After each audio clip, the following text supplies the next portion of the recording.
We are all called to glorify God through the life He has blessed us with. Think about the following scenario. What would you do? A man found himself in the position of having to choose between good and evil. On one hand, he could choose to look the other way. If he did, he'd continue to receive a six-figure salary with an impressive office, capping off a successful career. On the other hand, looking the other way would mean betraying his country, committing fraud, and turning his back on his principles and morals. What would you do? Here's the story of what he did.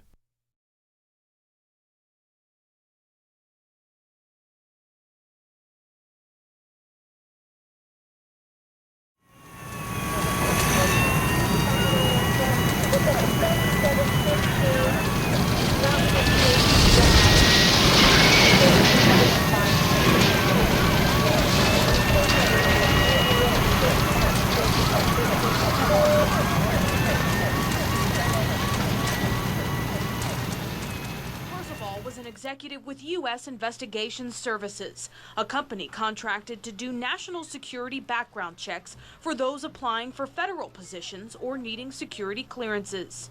He quickly realized that cases were being submitted that had only been partially investigated or not reviewed at all. When I saw a company that was placing profit above our national security, I couldn't believe it, and I couldn't stand for it or sit by and watch it go on. Blake Percival made a decision that cost him his career with what was the government's leading security clearance contractor. He ordered his 350 subordinates not to follow the fraudulent practices, and he was fired. The father of four filed a federal whistleblower lawsuit and came out on top. And this morning, sources tell CBS News that a new congressional report exposes major flaws in government background checks. Nearly 5 million Americans hold some kind of security clearance. Justice Department has now accused the government's largest private security background check contractor of defrauding the country of millions of dollars.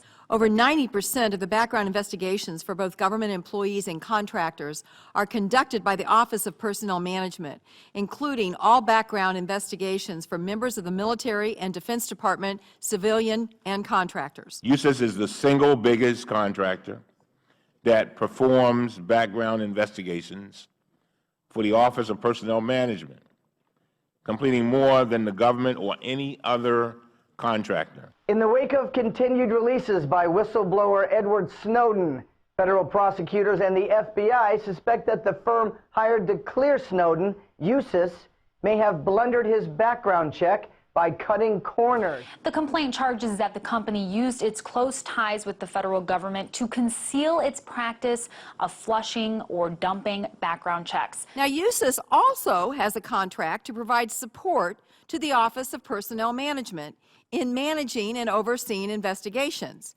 work which appears to put USIS in the position of being a contractor to do the investigations and then to be the contractor overseeing their own employees doing the investigations.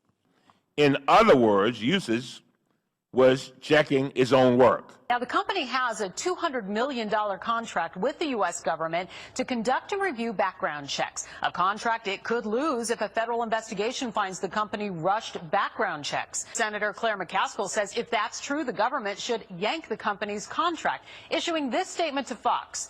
Private contractors are doing a huge bulk of these background checks, and it's nothing short of a national security threat if they're not conducting those checks with the care and attention needed. The Department of Justice has now determined that these allegations have merit and filed a false claims suit. The department stated, and I quote, USIS management devised and executed a scheme to deliberately circumvent contractually required quality reviews of completed background investigations in order to increase the company's revenues and profits, end of quote. The company charged taxpayers for work it never performed on, ladies and gentlemen, listen to this, on 665,000 background investigations. This is all laid out in a 25-page civil complaint filed by the Justice Department, which will now join a whistleblower's lawsuit against USIS that's underway in Alabama District Court. The new report comes out later today. It also shows more than 450 law enforcement agencies do not give detailed records to the federal agency that does background checks. The New York and Los Angeles police departments are on that list. Nobody has confirmed that USIS did that quality review. USIS has not confirmed it, nor has OPM, and interesting, nor has the Inspector General. Are we handling background investigations in our government effectively and in a way that is deserving of our trust? It takes one incident for all of us to realize that here is a whole area of the government that most Americans have no idea, and most members of Congress have no idea how this actually works. And the more we dig in, the more we realize more work needs to be done. Blake Percival is one of the most important whistleblowers in recent history here in America. It's not always about what you get at the end by winning. It's that you played the game the right way. In Montgomery, Lindsay Rogers, WSFA 12 News.